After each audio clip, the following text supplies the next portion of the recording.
Alors, si je schématise et je résume ce que vous avez dit, est-ce qu'aujourd'hui on est déjà en train de parler d'adéquation avec les besoins du pays et de faire un raccourci directement avec le primaire par exemple? Est-ce qu'aujourd'hui on réfléchit à avoir déjà une base qui peut être commune et après aller vers des spécialisations? Je veux dire, le concept, est-ce qu'il est déjà à la base? Vous me dites que ce sont des orientations, de grandes orientations pour répondre à des besoins, mais est-ce qu'elles vont avoir un impact direct sur la manière d'enseigner dès le primaire, dès qu'un enfant rentre à l'école? Si vous voulez, pour préciser un petit peu ce que vient de dire Chafiri, il faut rappeler les fonctions de l'école, quand on dit école, c'est-à-dire le système éducatif, dans la vision. Nous avons 5 fonctions. Je crois que c'était...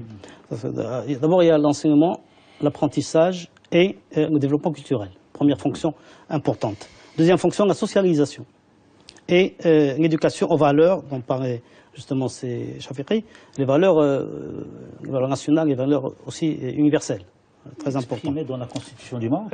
Exactement, tels que ceux qui sont exprimés dans la Constitution. Je vous arrête là-dessus parce que ça peut sembler vague de parler de valeurs. Mais qu'est-ce qu'on met sur le mot valeur? Parce qu'on parle souvent de citoyenneté, de civisme, ce genre de choses qui sont des valeurs communes à tous les pays finalement. Oui, c'est pour ça qu'on dit qu'il y a des valeurs universelles mais aussi des valeurs nationales. Bon, il y a des valeurs religieuses, il y a des valeurs autres liées à la culture nationale. Oui, donc il y a les deux pans des valeurs, du système des valeurs. Il y a la formation et l'encadrement, donc important au niveau notamment collégial, formation professionnelle, formation, enseignement qualifiant, etc. Il y a la recherche et l'innovation au niveau de tout le système, mais axé surtout sur l'enseignement supérieur, évidemment. Et puis il y a la qualification et la facilitation au niveau de l'intégration économique, sociale et culturelle. Donc les cinq fonctions qui sont les sous-bassements, si vous voulez, des missions de l'école.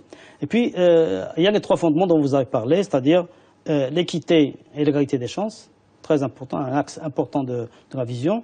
La qualité pour tous, dont nous parlons aujourd'hui, nous allons parler encore davantage, et la promotion de l'individu et de la société. Voilà les trois axes de la vision et qui fondent justement le curriculum, parce qu'on considère que le modèle pédagogique, dans la vision, on considère que le modèle pédagogique est vraiment le cœur de toute réforme.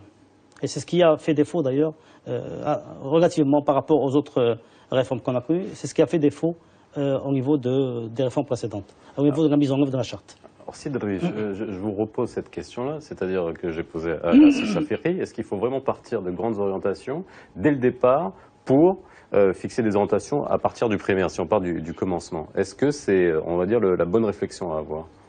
Bon, moi, j'estime que pour l'instant, il y a une ambiguïté.